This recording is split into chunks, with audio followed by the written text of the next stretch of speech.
This is week 4, the Russian Revolution. This is, if you want to call it, post-Civil War. Going into the Civil War last week, which was from 1918, 1921. And the Reds are able to consolidate their power. They defeat the white armies. The foreigners are out. The British, the French, the Americans, Japanese eventually going to pull out. But it's still not a together nation at this point. Keep in mind the Civil War following the First World War. The economy's shattered. There's many of these farms. People have starved because of confiscations of grain and livestock by the white armies as well as the Reds. In fact, there are some historians who seem to think that there were more people who will die as a result of this after the Civil War from the starvation than were killed by both the Civil War and First World War. That's a lot of, yeah, wow, I was right, that's a lot of people. Of course, that's going to happen again. We know that's coming. But the fact of the matter is, Lenin's got some problems here, 1921. This idea of putting together this socialism in one country, and I'm going to get to that, the idea of forming this Bolshevik party. I mean, keep in mind, Lenin from the start was a fan of this dictatorship of the proletariat. The dictatorship of the factory workers is essentially what you're talking about here. Proletariat factory workers. But that comes out of where? Western Europe. Marx, 1848, right? Communist Manifesto. Of course, isn't Western Europe more industrialized than Russia? Sure is. And so Lenin, making that jump here just prior to the revolution, in fact, before the First World War, is intimating, sure, revolution of the proletariat, but the proletariat has to be allied to the peasant. The peasantry is 90% of the Russian population.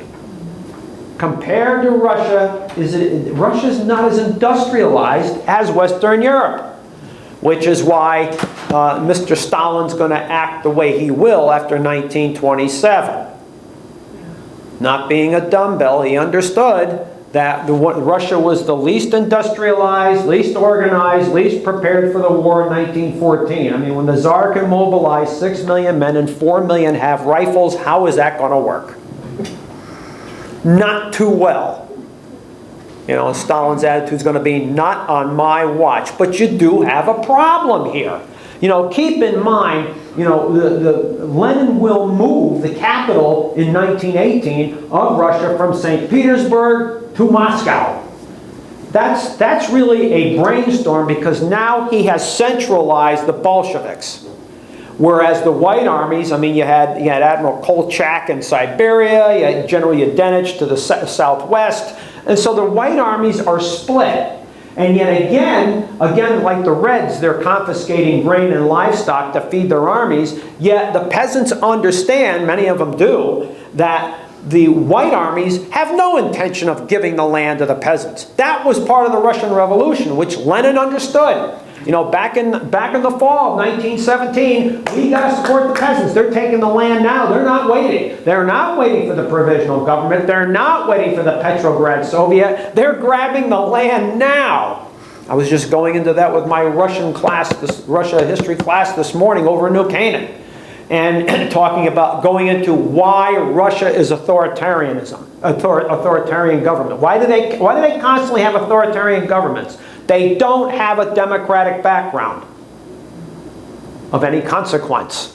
Went back to Ivan IV and his Oprichnina, which was he not only was keeping the peasants in line, he even cracked down on the landed gentry, that bureaucratic support for the Russian leader. Of course, he was getting involved in a 25-year war with France, with Poland, with Denmark, with Sweden.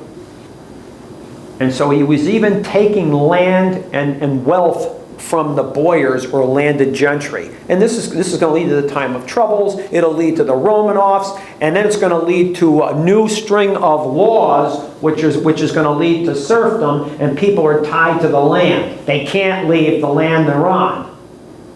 This is part of that's going to lead to that list of chronology of grievances, that roster of grievances, which is going to explode in 1917. And so now the peasants, 300 years later, are now grabbing the land. You think they want to give it up? This is our time. And so when Lenin understands this, he wants to nationalize the land. Can't do it now. What's he going to do? Tell the peasants, sorry, it's over. If he wants the peasants to join the workers, don't you have to give the peasants the land? At this point, you have no choice. And so during the Civil War, when the peasants understand, they're not going to get the land from the whites, because the whites are a conglomerate of, well, monarchists, army officers, maybe some businessmen, bankers, so on and so forth, and those that want to stay allied to the West. In other words, the West wants Russia to stay in the war, and the Russians don't want to do that. Whereas the Bolsheviks want to get out of the war. Lenin said this. So who the peasants think they're going to have a greater chance of not only getting, but keeping the land? With the Bolsheviks. But not with the ultimate aim of Lenin. He wants to nationalize the land, just as he nationalized business, just as he nationalized the banks. But he can't do it with the peasants. When 90% of the people are from that class that want the land, you're going to tell them no? I don't think that's going to work. I don't think that's going to work. But then again, what's he going to have to do when the Civil War is over with? You know, the Reds took land, took grain and livestock from the peasants. You think the peasants really liked that? No, they didn't. And so he's got to meet them halfway. It's called NEP, or the New Economic Program. He wants to jumpstart the economy. So he has to allow the peasants, to sell the grain on their own and make a few bucks. Capitalism? Free market? Does that sound like Marxism? No. But, you know, when you want to stay in power, you better be malleable enough to agree to let the people in this situation to sell whatever they're growing so they can make a few bucks. And sure, we'll get away from land confiscation or grain and livestock confiscation and maybe begin collecting taxes. Now we're really beginning to sound like a capitalist agenda here. Some Bolsheviks are against this. Lenin's saying, no, this is what we have to do if we're going to stay in power. And then there's the Trotsky variety. Trotsky was in favor of industrializing Russia. Of course, Trotsky was thinking along the lines, well, we'll spread the revolution through Poland and Hungary and France and so on and so forth. Did it work? No. No, it didn't. Bela Kun took power in Hungary, what, 1919? He's not going to last long. What happened to Karl Liebknecht and Rosa Luxemburg in January of 1919 in Berlin when they proclaimed this Soviet Republic of Germany? Boy, did the right crack down on them. Didn't just crack down on them. I mean, the Weimar Republic, which is supposed to be a system of representative government, hires the army to crack down on them, which I suppose they should have done. But the army, in turn, uses the Freikorps, which is a group of unemployed soldiers, unemployed workers, a bunch of freebooters who are looking to eat, and they're from the extreme right, and they crack down on the left. And so the idea here of having a Russia that's going to, that's going to be a beneficiary of revolutions in Western Europe doesn't look like that's going to happen. Doesn't look like that's going to happen. Because Trotsky is thinking here, too, along the lines, if we can have these revolutions through Europe, and then some of these countries in better shape financially and economically than Russia, we can get help from Western Europe. That's not going to happen at this point. That's not going to happen. So now the idea is going to become prevalent, socialism in one country. And so what is that going to mean? That means what? Now we're going to have to cater to Russian nationalism to build this in one country. Forget this international stuff. It's not going to work. And so who's one of the practitioners of that? Stalin.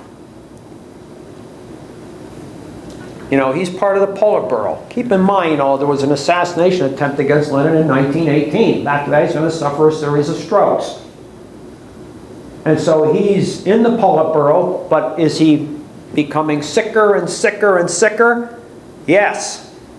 Now keep in mind, too, here among the Bolsheviks, and I find this interesting, you know, the Bolsheviks weren't interested at this point in the so-called Führer principle or cult of the individual, like maybe somebody sitting in the Oval Office is right now. You know, Bolsheviks sometimes used to find fascist Italy comical. Here you got this guy named Mussolini with his chin that sticks out like a diving board, and these fascists running around in these black uniforms. They thought it was a comic opera approach to. Some Bolsheviks used to call the fascist. They called this primitive politics. You know, many of these Bolsheviks were very much the intellectuals. At the same time, they knew next to nothing about government bureaucracy. Knew next to nothing. They knew how to structure a party. And another thing they knew how to do because of the Civil War, the end of the Revolution and the Civil War, arrange an army. That they knew how to do. But peacetime governing, you know, of a country, I don't know. They knew very little about this. And during the Civil War, who's going to be the commissar of war? Trotsky. He knew how to organize. He will organize the Red Army. Getting help with this young rising star here, Mikhail Tukhachevsky, who Stalin will later murder. Became a marshal early on. I think he's 47 when he's dead, when he's shot. But they don't. In fact, Lenin's going to say here. Interesting what Lenin says. Maybe I can find it here. Interesting what Lenin says here about people being about the workers knowing how to.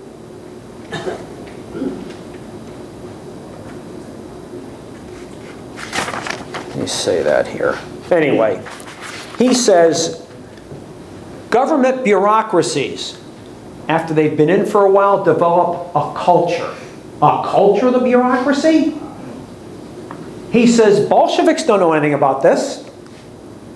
But again, they know how to organize a political party. They built the structure with the Red Army. And keep in mind, too, Lenin took some criticism here by bringing on Tsarist officers. But again, as I mentioned last week during the Civil War, if a Tsarist officer was in command of a Red Army formation, the Tsarist officer would sign off on an order. Who countersigned it? The political commissar. So every major Russian Red Army formation not only had a military commander, had a political commissar to see to the political education of the men. That they know how to do. But to string together, but to run a government? So what's going to happen? And Lenin understands this. So what is he going to have to rely on to run a government after the Civil War is over with? Government functionaries left over from Tsar Nicholas II's Russia. Who else better to run civil administration? Keeping the railroads running? Well, railroads that are running. I mean, Lenin wants to electrify the country. Build a grid here, if you want to call it that. But don't you need government functionaries who understand civil service to operate this in the end? Yes. Do many Bolsheviks understand this? No, they don't. Lenin's concern, obviously, here is, yes, we have very, very strong party discipline. But how are we supposed to keep all these government functionaries in line? Could that pose a problem for the Bolsheviks? Yes. Yes.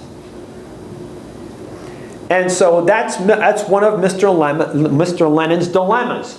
Another one, factionalism in the party. You know, the Bolsheviks used to pride themselves on not having factions in the party. Everyone was together. This thing known as democratic centralism. Get a load of that term. Democratic centralism. Sure. You know, and that's based on, sure, the idea of these communist party hacks, the Bolsheviks, discussing issues important to the party freely. You can disagree with one another, but once we arrive to a consensus, you're wedded to the consensus. But everyone can discuss this. In fact, something along the lines is what George Washington warns about in his 1796 address, his farewell address. Avoid parties to avoid factionalism. How'd that work out? And also Madison says the same thing. Parties breed factionalism.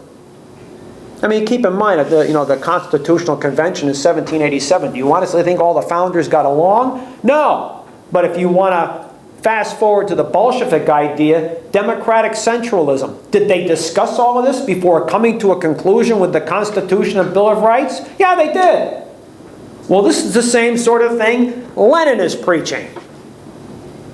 Democratic centralism. We can discuss the issues that are important to us, but once we reach a consensus and we understand the result here, we're wedded to this. There's no backsliding at this point. Is that part of what he's going to call dictatorship of the proletariat? Yes, we've reached the consensus, and this is what we're doing. Those who don't agree need not apply. But can you get that with a government bureaucracy that's coming out of a previous regime? Do they need to be overseen? Yeah, big time. Big time. But then again, as Lenin is becoming weaker, 1922, 1923, he'll die in January 1924, he's warning of factionalism that's beginning to develop now in the Bolshevik Party. Another important aspect here, you know, since the economy, they're trying to get the economy to recover after the Civil War, what's Lenin going to do before he really becomes physically unable to do this? He's going to contact the British and the French. 1922. You know, we need money here. We need money quick here. But then again, money or recognition? What's more important? In the long run, what's more important? Maybe political recognition? Right now, we're ostracized. But somebody else is ostracized from European politics too. The Germans. You know, it's stated in the Versailles Treaty that Russia could petition for reparations from Germany. First World War, right? For the damage the Germans did to Russia. And so the Germans are already on the hook here, folks, for $33 billion with a broken economy. Plus the Belgian war debt. And then you add on here in the Versailles Treaty, Article 231, where Germany and now note the wording here, Germany and associated powers are virtually responsible for the war. Germany doesn't say anything about the Austro-Hungarian Empire, which by this point doesn't exist, but doesn't say anything about Austria-Hungary. Doesn't even mention the Ottomans. Germany and associated powers. Is Germany staked out here? Yeah, big time. Is this why the Germans are going to call this the diktat? Yes. Will that play to the extreme right? Yes. And so Lenin, you know, they contact the British and the French. Hey, talk about reparations here. Well, you know, now we can take what we have coming out of the German carcass. This is what the Germans didn't want to hear. It's bad enough, Versailles. And so what are the British and French thinking? Gee, now we can collect those czarist debts that Russia owes us. So let's have a meeting. And they're going to meet in Italy. And so Walter Rathenau, the German foreign minister, I mean, he's like this. and a very capable man who thought for the long haul, Germany's future was with the West, not the East. And the German delegation is told, this is what the meeting is about, and you're not going to have any input, you're just going to be told what the result is going to be. Gee, that'll make you happy. Well, before they can really get into this, Foreign Minister Chicherin, the Soviet delegation, contacts Rathnau. We don't want money. Well, what are we doing here then? We want political recognition. Does that lead to maybe more money and trade down the road? Yes. Why would you want reparations from a country with a broken economy? Why would you want that? How far is that going to get you? And so Rathnau is going to change his mind and agree with the Soviets. And so Germany, the Weimar Republic, will accord recognition to Moscow, and Moscow will accord recognition to the Germans. And what do you think the British and French are going to do after this? Not too long after this, the British and the French are going to accord recognition to the Soviet Union. Lenin pulled off the neatest diplomatic trick of 1922. This is later going to open up, of course, after he's gone, January 24, open up deeper relations. You know, again, they are looking not only for money, they're looking for German expertise. And according to the Weimar, the Versailles Treaty, Germany cannot have tanks, they can't have submarines, they can't have combat aircraft. This is all part of the treaty. That millions of men in their army, they're reduced to a 100,000 man army known as the Reichswehr, and they can only have 15,000 men in their navy. So what's the result of this going to be? Keep in mind, Germany is not totally occupied like it'll be in 1945. And so Allied liaison officers missed this. 1925, 26, 27, 28. German officers and soldiers are going in deep into the bowels of the Soviet Union. I'm talking Ukraine here. And they're training with Red Army officers and soldiers.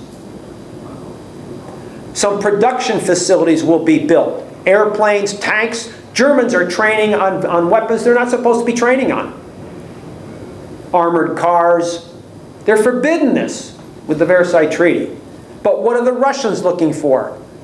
German military expertise with regards to their officer class and the training of German soldiers.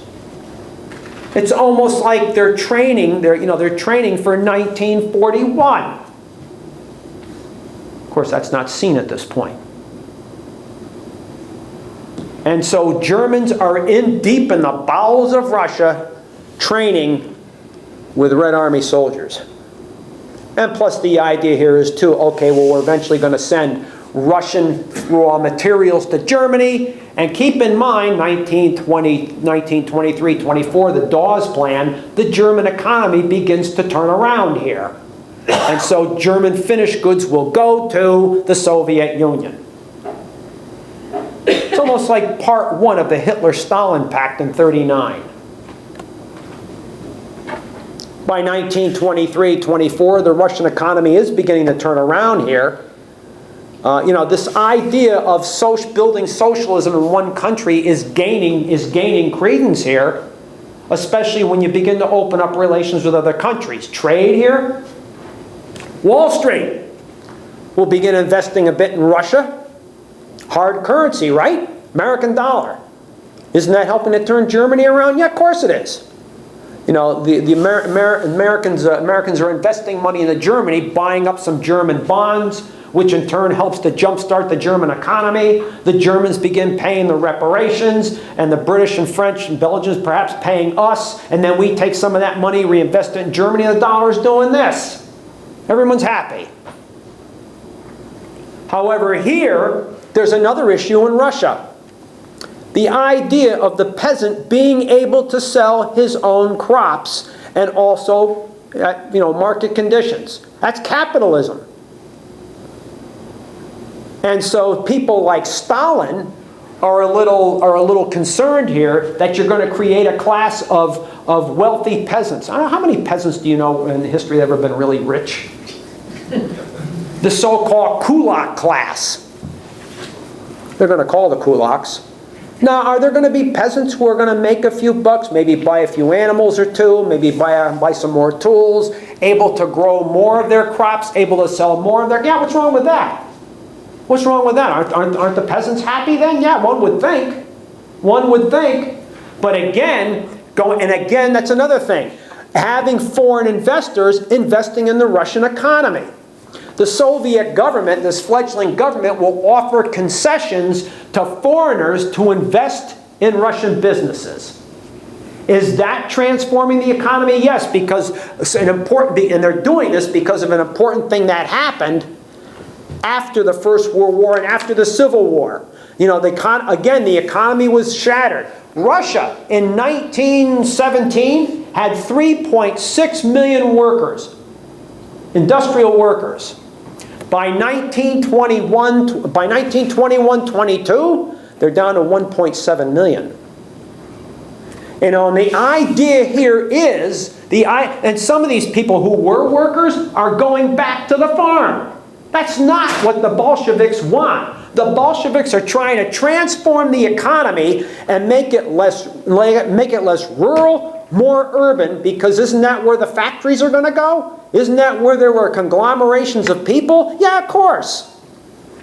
And so Stalin is one of these proponents. We don't want a backward economy. We want a forward-thinking economy. Which means what? You have to take on some of the attributes of capitalism here to make that work. You have to do that. Is that Marxism? No, it's not. But the idea here is, get this one. The idea here is, if we're going to have socialism in one country, then we have to create a factory system. We have to create a system of workers or proletariat. Now, some Bolsheviks would argue, well, let's see, we're going to create a factory system here, we're going to create a worker class. Doesn't that mean you have to have a supervisory or a class of overseers? Yeah. Does that lead to a bourgeoisie? Could be. Well, that's not Marxism. No, but people like Stalin will argue that, yes, we need to do this, and then eventually we'll overthrow the bourgeois class, everyone will be a worker, here we are with socialism in one country. How's that going to work?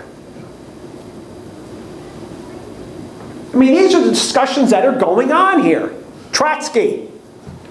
You know, Lenin here, this idea of the cult of the personality. There were some Bolsheviks, Stalin supposedly is one of them, and I think Lev Kemev was another one, Mikhail Tomsky perhaps, that were afraid the cult of the personality is not Lenin, Trotsky.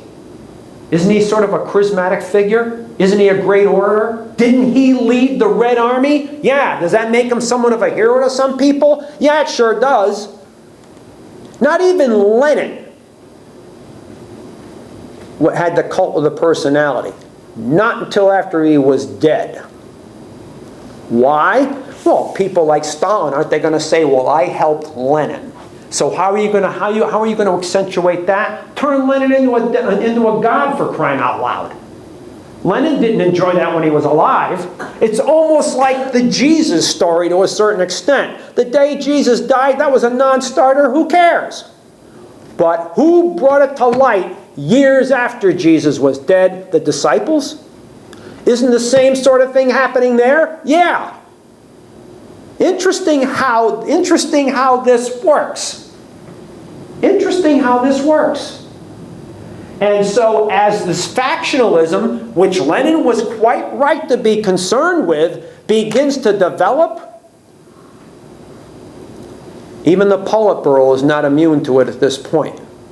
Lenin, by 1923, is in not very good physical shape.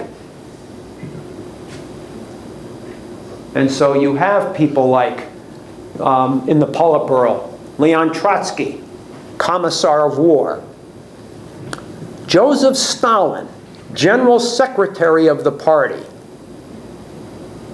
Lev Kamenev, who is chairman of the Moscow branch of the party, Grigory Zinoviev, who was the chairman of the Leningrad branch of the party. Mikhail Tomsky, chairman of the trade unions to the party, Politburo. And you begin to see here factionalism begin to develop. Trotsky is opposed by Stalin, Zinoviev, and Lev Kamenev. Again, they see, at least they think they see, the cult of the personality. But let's understand Stalin here. Stalin is General Secretary of the party. The General Secretary of the party, appoints the lesser secretaries, which in turn appoint those party functionaries, which oversees the districts and oversees the towns. So what do you think Mr. Stalin is doing here? What do you think he's doing? You think he's appointing people that will see to Trotsky's agenda? No, he's going to make sure people are appointed that see to Stalin's agenda. And so after Lenin dies, and Lenin later warned that perhaps Mr. Stalin doesn't have the temperament to take over. But after Lenin is gone, 1924, and as the next party congress is on the horizon here, what happened to delegates that would have supported Trotsky? And you know what Stalin's going to do with them? What he's going to do when he's a leader? Make sure that people who support Trotsky are transferred to the outlying districts of Russia, so they're not in Moscow. He's, again, backroom politician. If you want to learn to be a backroom politician, boy, Mr. Stalin is your boy. And so, what's going to happen by 1926? Who's going to be in control? Joseph Stalin. And so the cult of the personality will begin in Russia. Mr. Stalin is looking to, again, remembering what happened in 1914 when Russia went to war. They weren't ready.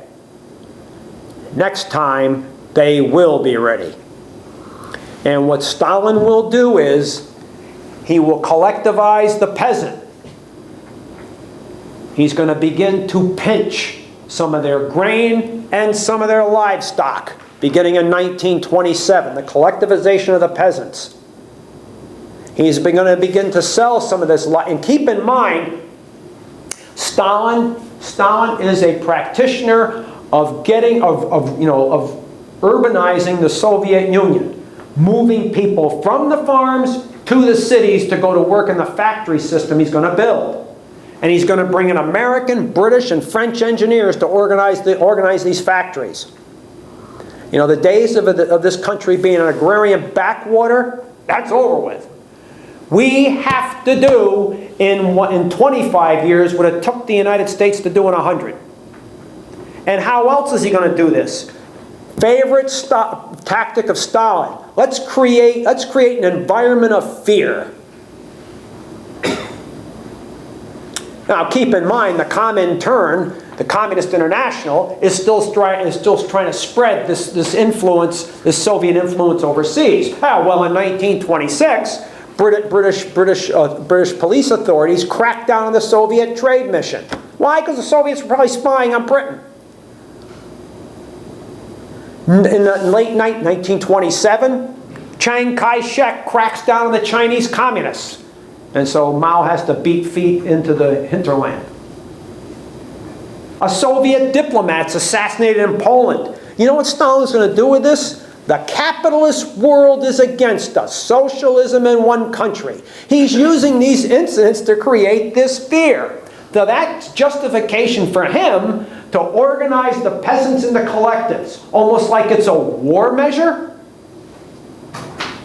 And he's going to bring in American, British, and French engineers. He's going to transfer some of this grain and livestock, which, keep in mind, at this point, there is no longer any Cheka. It's now known as the GPU, the Soviet security organ.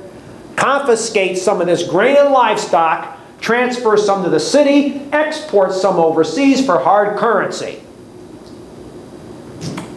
And then come the factories. And he's going to begin to build a lot of these factories and industrialize the Soviet Union. And so this Russian Revolution of the dictatorship of the proletariat is beginning to take off here. Well, let's understand one thing. Is what Stalin going to do really communism? No. It's virtually state capitalism with Joe Stalin as the CEO.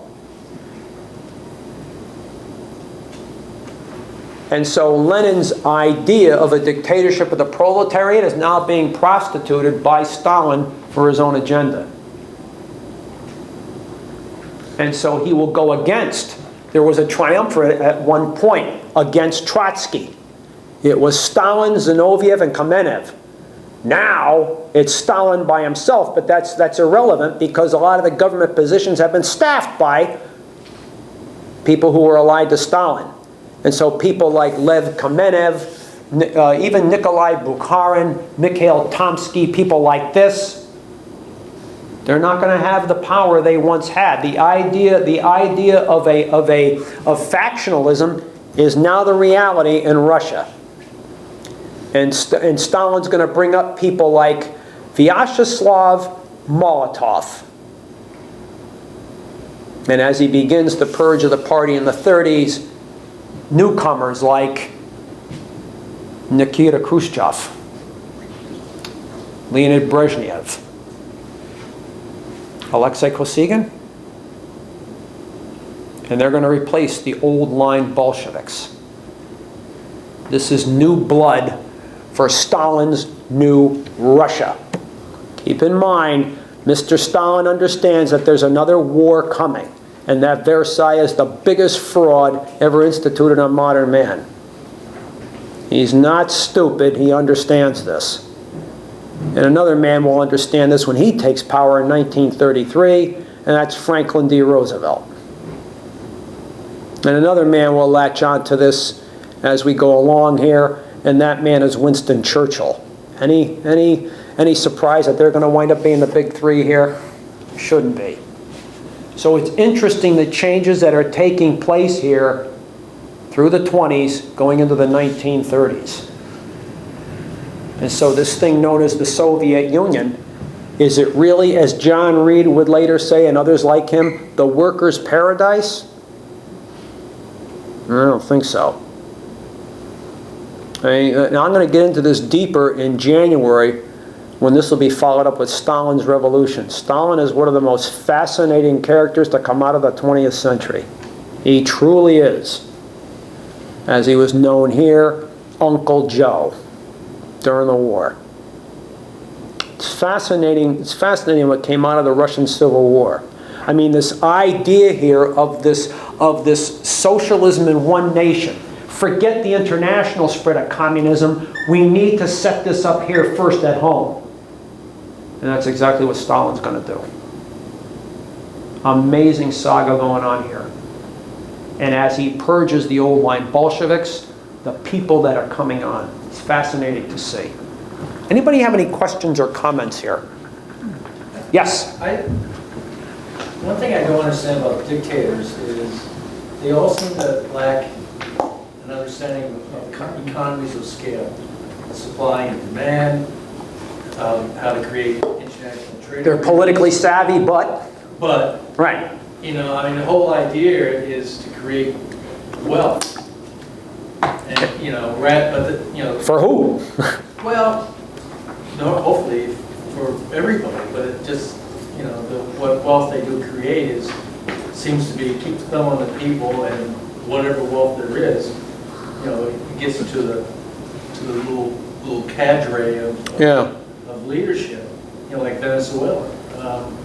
I've never understand. Well, at some point, you're going to have to hire intellectuals who understand this stuff and say, you know, you got to create trade agreements. How else does any country get wealth, get some gold in their version of Fort Knox. Well, that's what some of the Bolsheviks understood, that we're going to have trade relations with the world outside, outside of Russia, to bring in money here to push forward our agenda here. But then again, there's always that fear that instead of a socialist state, we're going to have too much capitalism or free market, and that's going to overcome socialism. In other words, we don't want our people to get too smart. Is that... Well, that's part of it, yes. I mean, they understand too, and they're going to do this. They're going to open up a public education system, and people will learn how to, more people will learn how to read, and so on and so forth. That's understandable. If you're going to build a factory system, you have to have some people who can read. You have to have them educated to a certain extent. But at the same time, how much leeway do we give them before there is a counter-revolution? Now, take a look at Mr. Putin today. I mean, Mr. Putin is that quintessential government bureaucrat who winds up running the country. He comes out of the KGB, right? Sure he does. And when the Soviet Union collapses, what happens to him? Well, he winds up on the staff of Anatoly Sobchak, the mayor of Leningrad, who, by the way, was a professor at the University of St. Petersburg when Putin was going there. And so when the Soviet Union collapses, Mr. Sobchak hires him as one of a better description, his international expert for the city of Leningrad. And then later on, when Sobchak, in fact, at one point, he will be raised again, Mr. Putin, to oversee the mayor's staff. Then in 1996, when Sobchak is voted out, Mr. Putin will be taken to Moscow. He'll be given a job in property management for the Yeltsin regime. Part of that is, keep in mind with the collapse of the Soviet Union, you now have 16 countries instead of one. Well, property that was owned by the old Soviet government in these other countries is being turned over to those other countries. So who will help see to that? Mr. Putin. And so later on, he will be raised again, having been deputy chief, I believe it was, for Yeltsin's staff, and then chief of Yeltsin's staff for regions around Russia. Then he's going to get the job as chief of the FSB, which is the successor to the KGB. And then on August 9, 1999, it's like he hit the Irish sweepstakes that day. Has to be the greatest day in his life. He's named one of the 3 deputy prime ministers in the Yeltsin government. Then by noontime, he's actually the first prime minister of Yeltsin's Russian government. And then by 4 in the afternoon, Yeltsin names him as his heir. In one day. In one day. And then when Yeltsin, we use the term resigns on New Year's Eve, 1999, who's the interim president? Putin. And so, he's temporary president at this point. He's going to have to go through the elections in May and June of 2000. So how is he going to do this? Number one, he gets a decree passed that legislation that the Yeltsin and members of his family and government cannot be brought up in what can be termed as corruption charges. Of course, he's saving himself too. And number two, he passes them off, and you heard this in 2016, I'm the law and order candidate. And how does he do that? Cracking down and hard on the Chechens. This is a guy we can use. And so he'll make his deals with the oligarchs, dividing up the Russian economy. He'll be president in June 1920. And he has that clique of oligarchs that run the Russian corporate state. But again, being the government functionary, and this is interesting here, what he does, he will appoint people, and this is fascinating. He's got his oligarchs, that clique he does business with, but at the same time, he will take people from the Russian security service and number two, the military, and make sure they're inserted on the corporate boards. Ever the consummate backroom politician here, Mr. Putin. He's going to have to do that if he wants to make sure, I don't want to use the term keeping them honest, but maybe that's how we should put this, keeping these oligarchs in the game with them. So it's an interesting turn of affairs here. And so is this another example of Russian authoritarianism, like with Stalin, like with Tsar Nicholas II, like with Ivan? Yeah, of course it is. They haven't been able to break this streak since 880 AD, when it was first Kievan Rus. I think you had your hand up? Yeah, how many of the satellite countries do you think he'll be able to get back? You know, I'm not so sure he's concerned with that at this point. As far, you mean as direct rule? Yeah. Or just have them affiliated? No, direct. I think that's his aim. Maybe, but I think he knows that's beyond him at this point. But at the same time, you know, keeping with this idea of authoritarianism, what did he do with Crimea? Didn't he just take it over? I mean, why would I want to pay them a lease for the Ukrainians? I'm not paying them. I'll take it. And he did. But is Crimea attached to eastern Ukraine? Yes, it is. So when Mr. Putin says, well, I'm not really interested in that, hogwash. Militarily speaking, if you look at a map, yeah, you do want it. But in no way, shape, or form is he going to allow that country, Ukraine, to become part of NATO. No, absolutely not. No. But it doesn't have to be Mr. Putin. If he Stash the garbage man, the Russians aren't going to allow it. They're just not. And so, again, does this help accentuate Russian authoritarianism? Yeah. Is Putin a thug? Yeah, he is. I'll give you that. But you have to admit, he's a consummate backroom politician. And so, does it even trust the oligarchs? I wouldn't if I was in his shoes. Is that one reason why, again, being the great backroom politician, he's going to assign people from the Russian security service and the military to corporate boards? I mean, look at it here. I mean, some of these 2-star, 3-star, 4-star generals, they get a nice pension from you, but where do they wind up working? Raytheon, Boeing, Sikorsky, da-da-da-da-da-da-da-da-da. Interesting. Interesting. And so it's fascinating to see when you compare a Mr. Putin to maybe a Brezhnev, to maybe a Stalin, and then maybe Tsar Nicholas II. Authoritarianism still reigns here. Hasn't stopped. Yes? So is that why I've read that there's no celebration of the 100th anniversary of the Russian Revolution, because Putin doesn't want to give people any ideas about having another revolution or more people power, because he wants to... And maybe that's one reason why we don't like to celebrate our revolution having started as a civil war. An American guerrilla movement. How American patriots tortured their fellow man to win the revolution. Why don't we teach that in the schools? That won't go over well. Well, yeah. But then again, Mr. Putin is not above using the great patriotic war to raise patriotism. He brought that up. He made big hay of that when Viktor Yanukovych was ousted in Ukraine. And that pseudo-fascist government got their pseudo-fascist government, great patriotic war, you know where this is going. And so, let's get some Russian volunteers to go fight with the Ukrainian separatists. But again, you know, when you take a look at a leader like this, you know, does Russia have problems? Oh yeah. But has he managed to divert attention from those problems, like with keeping Assad on in Syria? Grabbing Ukraine. How about being able to a certain extent, pry Turkey away from the West? How about the deal he just made with the Saudis? You know, 15 trade deals with the Saudis.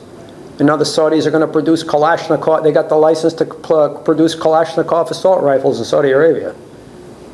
It's all part of this. And so, does he look successful? Yeah, he does. He looks decisive. He looks successful. But you know, it's always what you did for me today. There's always tomorrow. And so a man in his situation, sure, he's got a lot of these oligarchs in his pocket, but how do you keep them there? Scenario always changes. Yes? Why do you say that Stalin and Roosevelt foresaw the coming war? The what? You were saying that you thought that Stalin was foreseeing the coming war, the Second World War. He knew Versailles. He knew Versailles was short-lived, and one of the reasons it's short-lived is, you know, you take a look at Germany in 1919. In fact, even before armistice, when they're discussing what kind of government we need to have to represent us, even at the armistice, and what kind of government? You know, the country's collapsing, and Philip Scheidemann, one of the Social Democrats, looks out the window and yells to the people, "We're a republic." How'd you get to that? How did you get to that? Doesn't republic conjure up images of representative government? How is that going to work in Germany? And so when the Versailles, you know, when you have the armistice, the Versailles Treaty, and Germany has a lousy economy, the right is fighting the left, and there's not as much support for the Weimar Republic. You would have thought that if the British and French were really concerned with democratic principles, they would have helped the Weimar Republic. They would have helped representative government in Germany. They didn't. They were interested in their colonies. They were interested in the reparations. So if you're Mr. Stalin, what do you think? They're not interested in helping. They're not interested in helping, assisting democracy. They're interested in only for themselves. And he sees where Europe is going in the 1920s, and he feels another war is coming. He saw the rise of the fascists. He's watching Germany. What about militarist Japan? Government by assassination in the late 1920s. And then in 1931, what does Japan do? Invades Manchuria. What happened to the League of Nations here? How come they're not stopping all this? You know, so Stalin's thinking, yep, another war is coming. We're going to be ready. And it's not going to be like 1914. Next time it starts, I'm going to be ready. Mr. Roosevelt? Another one that's not, of course, Mr. Roosevelt is not in the position Stalin's in. But well then why did he get the purges of 1934? He gets rid of half of his military. In 1937 he did that. He started that. He got rid of, right, he purges the party first. Then he starts on the military. To the point where he purges 35,000 officers. 35,000.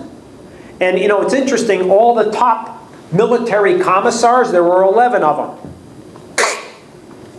All 11. 3 of the 5 marshals, shot. Yeah. And so, but Mr. Roosevelt, you know, understands where, keep in mind, Mr. Roosevelt's experience comes as being Undersecretary of the Navy in the First World War to Josephus Daniels. And so when he's president in 1933, he doesn't have the positions, he doesn't enjoy that luxury that Stalin had where I'll just do what I want.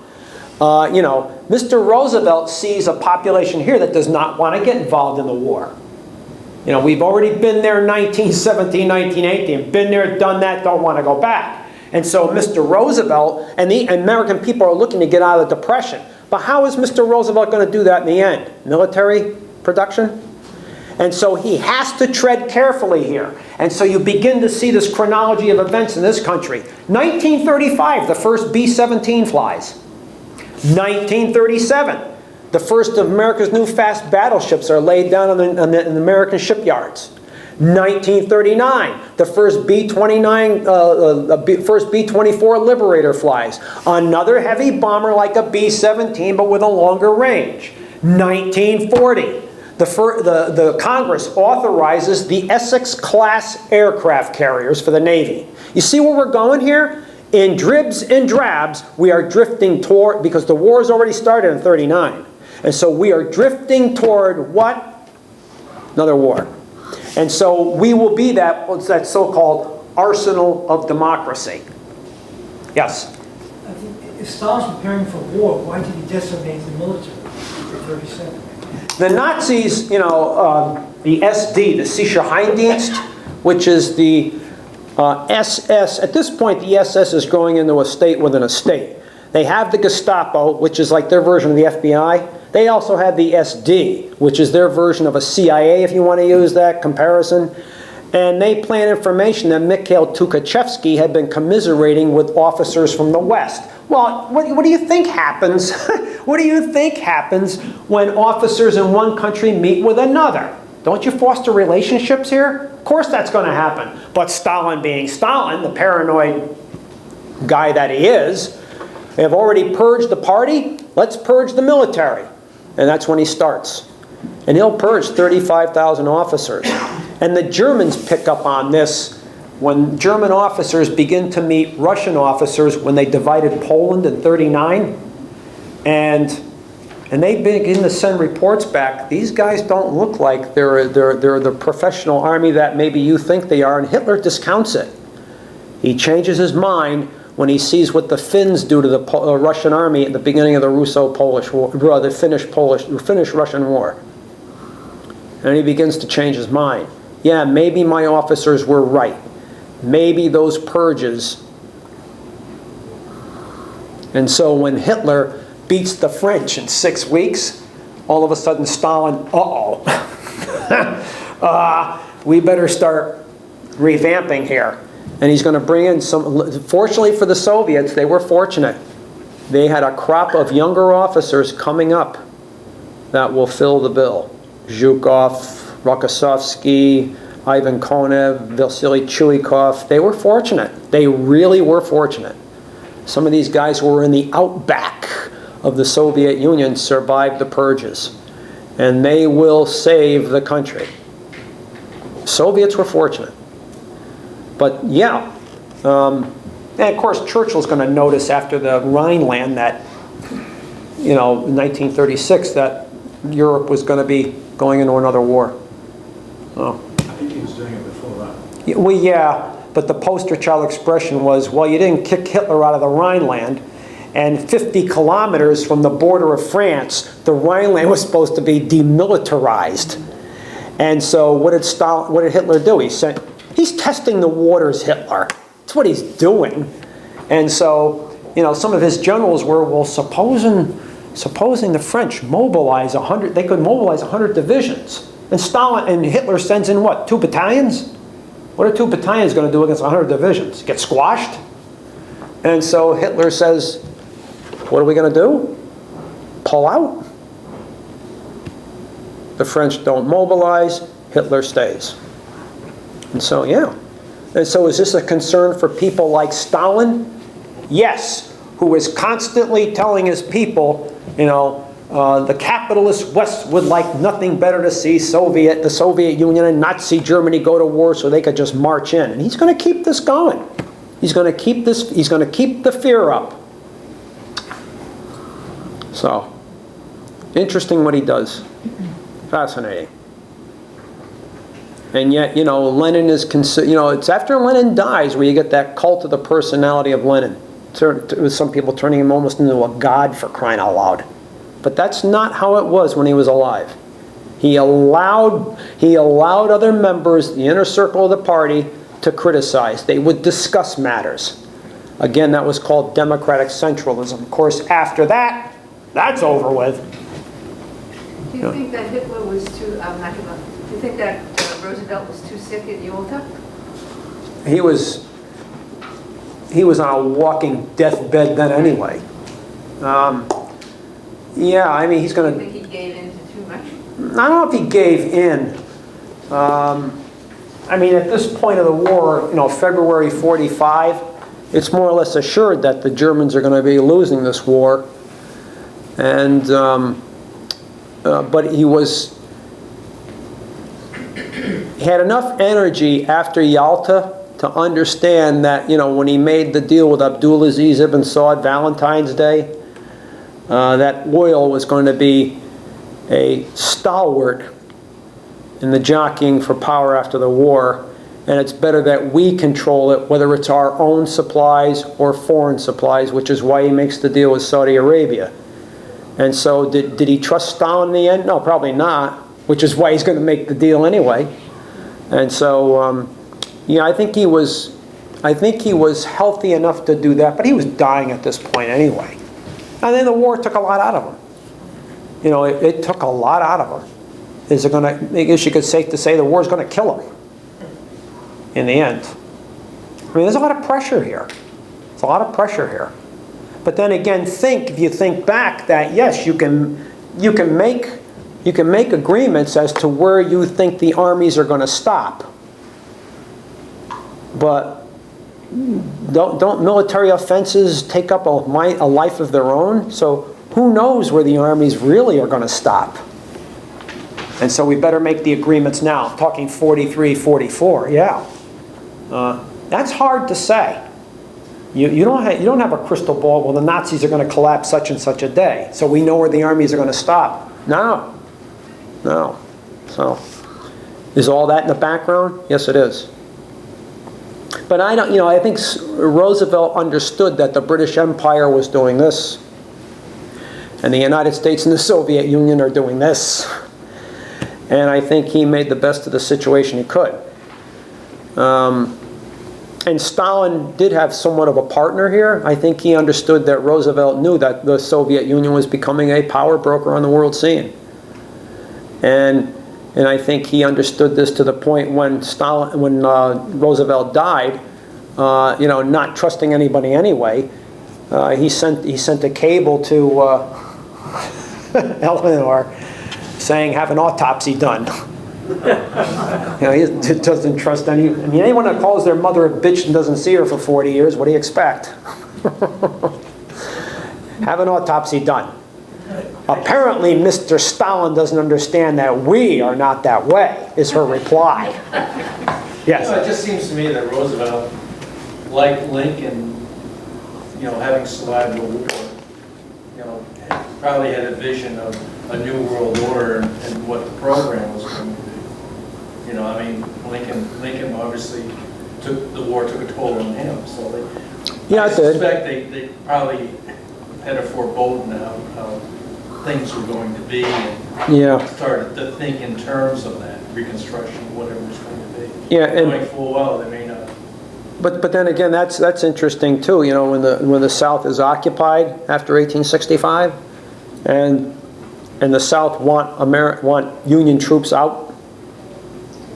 Really bad. And yet, when you have that election in 1876, when Tilden, the Democrat, has 184 electoral votes, you only need one. And Rutherford B. Hayes, the Republican, only has 165, he needs 20. And then there's 3 states in question, Louisiana, Florida, and South Carolina. Note where those states are from. And in each state, the Democrats and Republicans are saying, we won the election. How can you have an election finished like that? And so you would think that election would have been, because Tilden didn't have the required electoral votes to win, like Hayes. He only needs 1 vote, but he still doesn't have the required 185. And so maybe that election should have been thrown back into the House. No, it won't. Southerners, again, Southern politicians will get together, Northern politicians, and the Southerners are going to say, hey, we'll give you the 20 votes. And Hayes can have the White House, but you get Northern troops out of the South. And that's called the Compromise of 1877, and that's the end of the Northern occupation of the South. And so what happens to the blacks after that? Oh, we have to go into that one. But it's interesting what you see here. So was Lincoln a political realist? Yeah, his shtick was to bring the country together. And so is he going to do that? Yeah. But is Mr. Roosevelt going to be able to forge a new world order here? Yeah. Are we going to have to share it with the Russians? Yeah, of course. Of course we are. But then again, who comes out really smelling like a rose here in 45? We do. We have the greatest economy. We've got the greatest financial system. We got the bomb no one else has. We were barely, if any, touched at all by the war. What's not to like? What's not to like? We didn't lose 25 million dead like Russia did. It seems like the entire conversation is sort of Moscow facing west, yet huge country to the east. What was going on in that direction? Well, when you go back to 1918, 1919, when Allied troops were occupying various parts of Russia, the Japanese stuck 90,000 troops in Siberia. And Wilson will stick about 8,000 or 10,000 American troops there. And as a really as an indication and telling the Japanese that don't think you're going to take liberties here. Now, will foreign troops eventually be pulled out? Yeah, they will. But I think what you're seeing here and also what you're seeing in Asia too is what's going on in China through the 1920s. Chiang Kai-shek bringing warlordism to an end and taking greater control of China. But at the same time, he's going to have to fight a growing Chinese communist insurgency. And so long-term prognosis here is revolutionary nationalism on the march? Yeah, it is. Yeah, it is. And is that going to change the picture in 1945? Yes, it is. Are the Russians going to support some of these revolutionary nationalist movements in an effort to spread so-called the proletarian revolution? Yeah, they are. Do they pay lip service to that? Yes, they do. But is this one way to make it difficult for the West? Yes, it is. And so, there's a lot of there's a lot of this going on. Beginning in 1918, 1919. I mean, look at the Syrians rising up to throw the French out. The Iraqis looking to throw the British out. The Turkish war for independence. Poland invades Russia. Poland is fighting with the Germans on their western border because they want little slices of Germany. And then go overseas. The Japanese in Siberia. Yeah, was the war really over, or did it just degenerate into sporadic fighting in other places? And so again, Versailles, did it really stop? Did it really offer peace in our time?